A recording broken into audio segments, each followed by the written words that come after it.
এবং এখানকার পুলিশ অফিসাররা তারা ছিলেন এতক্ষণ, তারা নিজেদের মধ্যে আলোচনা করে কথা বলতে ডেকেছিলেন। ওনারা যা বলছেন তার মানে হলো এখন আগামী কিছুদিন এখানে কোনো কিছু হওয়ার গল্প নেই।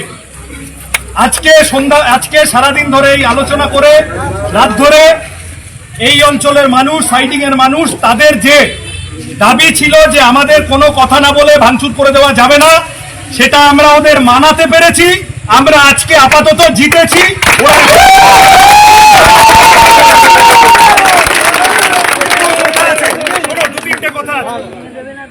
এক হচ্ছে শামীমদা বলবেন টেকনিক্যাল ডিটেল, অঞ্চলের মানুষের দাবি দেওয়া, উনি মানুষের লয়ার হিসেবে ওদের সাথে কথা বলেছেন, সবার জানার অধিকার আছে।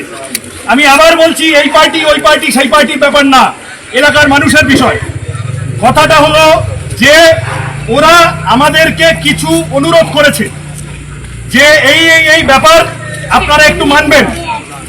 আমরা বলেছি আচ্ছা, কালকে এই চত্বরের সংলগ্ন যে ব্যবসায়ীরা আছেন এই সাইডিং অ্যাসোসিয়েশনের, তাদের সাথে কালকে কথা বলে দ্রুত আবার রেলকে আমরা কমিউনিকেট করব, ওনাদের অনুরোধগুলো নিয়ে এখানে আলোচনা হবে। এইটা করতে হবে, এই সহযোগিতাটা আমাদেরও করতে হবে। ওদের কতগুলো অনুরোধ আছে এই চত্বর এইসব নিয়ে, ওটা কথা বলে আমরা করব।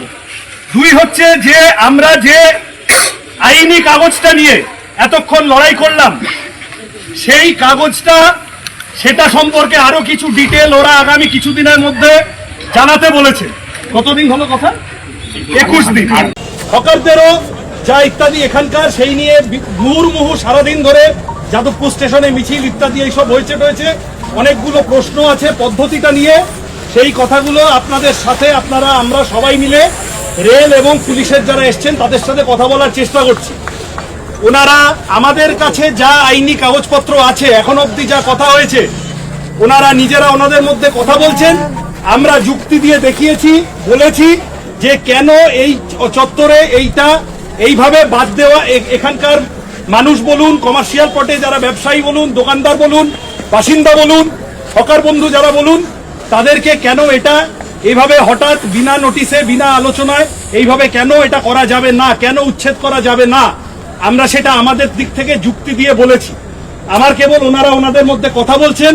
আমার আপনাদের সবার কাছে অনুরোধ, কে কি পার্টি করেন দেখার দরকার নেই, সবাই আপনারা পেটের টানে এখানে এসেছেন।